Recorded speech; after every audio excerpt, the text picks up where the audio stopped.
Hello friends, দেব coaching সেন্টারে সবাইকে স্বাগত। আজ অষ্টম শ্রেণীর ভূগোল বই আমাদের পৃথিবীর পশ্চিমবঙ্গ মধ্যশিক্ষা পর্ষদের দেওয়া পঞ্চম অধ্যায় মেঘ ও বৃষ্টির কিছু গুরুত্বপূর্ণ প্রশ্নোত্তর নিয়ে আলোচনা করব।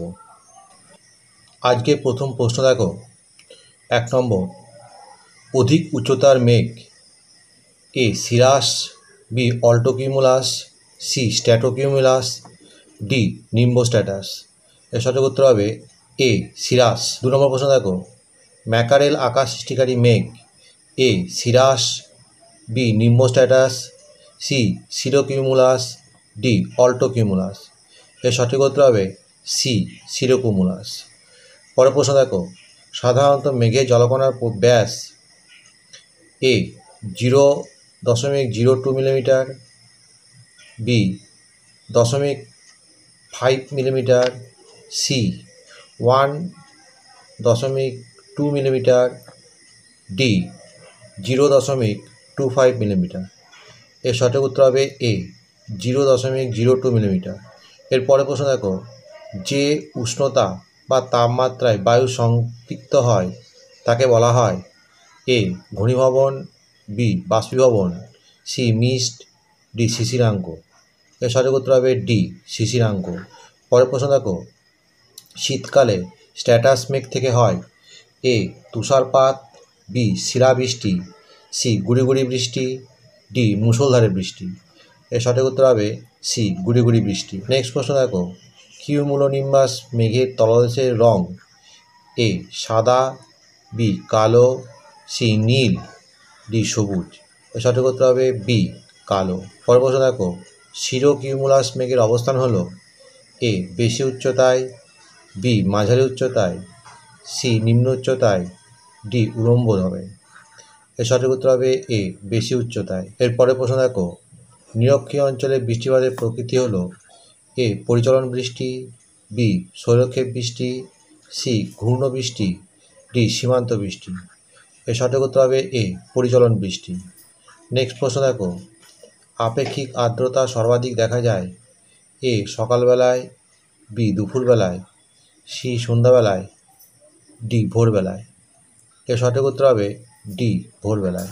পরের প্রশ্ন দেখো, পশ্চিমবঙ্গের আকাশে দুর্গাপুজোর সময় সাধারণত দেখা যায় এ সিরোকিউমুলাস মেঘ, বি অল্টোস্ট্র্যাটাস মেঘ, সি নিম্বোস্ট্র্যাটাস মেঘ, ডি কিউমুলোনিম্বাস মেঘ। এর সঠিক উত্তর হবে এ সিরোকিউমুলাস মেঘ। পরের প্রশ্ন দেখো, পরিষ্কার আবহাওয়া নির্দেশ করে এ সিরোকিউমুলাস মেঘ, বি কিউমুলোনিম্বাস মেঘ, সি নিম্বোস্ট্র্যাটাস মেঘ, ডি অল্টোস্ট্র্যাটাস মেঘ। এর সঠিক উত্তর হবে এ সিরোকিউমুলাস মেঘ। নেক্সট প্রশ্ন দেখো, কোন মেঘ জমলে পর্বতারোহী ও বিমান চালকদের পক্ষে খুব অসুবিধা হয় A cumulus, B stratus, C cirrus, D bumpy cloud. সঠিক উত্তর হবে বি স্ট্র্যাটাস। এরপরে প্রশ্ন দেখো, ভূপৃষ্ঠের যা কুয়াশা আকাশে সেটাই এ শিশির, বি বৃষ্টিপাত, সি মেঘ, ডি তুষারপাত। এর সঠিক উত্তর হবে সি মেঘ। এরপরে প্রশ্ন দেখো, বজ্রবিদ্যুৎ সহ বৃষ্টিপাত হয় যে মেঘ থেকে সেটি হলো A cirrocumulus, B altocumulus, C stratus, D cumulonimbus. এর সঠিক উত্তর হবে ডি কিউমুলোনিম্বাস। এরপরে প্রশ্ন দেখো, মাঝারি উচ্চতায় যে মেঘ একটানা বৃষ্টিপাতের পূর্বাভাস দেয় তা হলো A cirrus, B cirrocumulus, C altostratus, D stratocumulus. এর সঠিক উত্তর হবে সি অল্টোস্ট্র্যাটাস। পরের প্রশ্ন দেখো, ঠিক জোড়াটি নির্বাচন করো এ বজ্রপাত সহ প্রবল বৃষ্টি সিরাস মেঘ, বি জলীয়বাষ্পে জলকণায় পরিণত হওয়া প্রক্রিয়া বাষ্পীভবন, সি বৃষ্টির ছায় অঞ্চল পর্বতের প্রতিবাদ ঢাল, ডি ঘূর্ণবাতের কেন্দ্রে সর্বনিম্ন বায়ুর চাপ ঘূর্ণবাতের চোখ। এই ডি এরটাই ঠিক হবে, ঘূর্ণবাতের কেন্দ্রে সর্বনিম্ন বায়ুর চাপ ঘূর্ণবাতের চোখ। এরপরে প্রশ্ন দেখো, বাম্পি ক্লাউড হলো A cirrocumulus, B altostratus, C cumulonimbus, D stratus. এর সঠিক উত্তর হবে এ সিরোকিউমুলাস। পরের প্রশ্ন দেখো, চাঁদ ও সূর্যের চারপাশে বলয়ের আকারে অবস্থানকারী মেঘ হল এ cirrocumulus, B cirrostratus, C অল্টোকিউমুলাস, D অল্টোস্ট্যাটাস। সঠিক উত্তর হবে বি সিরোস্ট্যাটাস। পরের প্রশ্ন দেখো, সূর্যের তাপে জলের তরল অবস্থা থেকে গ্যাসীয় অবস্থা পরিবর্তিত হওয়াকে বলে? এ ঘনীভবন, বি বাষ্পীভবন, সি অধঃক্ষেপণ, ডি পরিচলন। সঠিক উত্তর হবে বি বাষ্পীভবন।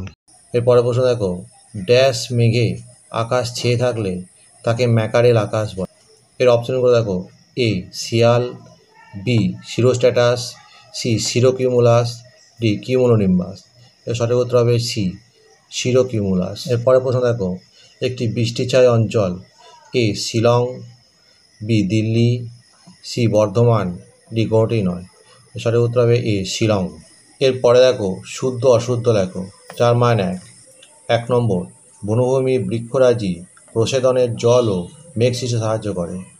এর উত্তর হবে শুদ্ধ। পরে দেখো, সাধারণত কিউমুলোনিম্বাস মেঘ থেকে শৈলক্ষেপ বৃষ্টিপাত হয়। এটা অশুদ্ধ।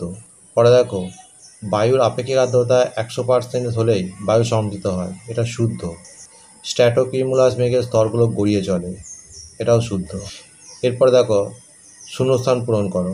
4 মান 1, সাধারণত মেঘের জলকণাগুলির ব্যাস হয় মোটামুটি ড্যাশ মিলিমিটার। এর উত্তর লিখবে 0.02। পরে দেখো, সহাবর্ষণ রেখা মানচিত্রে ড্যাশ দিক বরাবর বিস্তৃত। এর উত্তর লিখবে পূর্ব পশ্চিম। নেক্সট প্রশ্ন দেখো, বনভূমিতে ড্যাশ প্রক্রিয়ার মাধ্যমে জলীয় বাষ্প বাতাসে যুক্ত হয়। এর উত্তর লিখবে প্রসেদন। পরের প্রশ্ন দেখো, জলীয় বাষ্পের জলকণায় পরিণত হওয়াকে ড্যাশ প্রক্রিয়া বলে? একে বলা হয় ঘনীভবন। বন্ধুরা, এখানেই শেষ করছি। পরবর্তী ভিডিওতে আবার দেখা হবে। ভিডিওটি ভালো লাগলে অবশ্যই লাইক, কমেন্ট, শেয়ার করবে।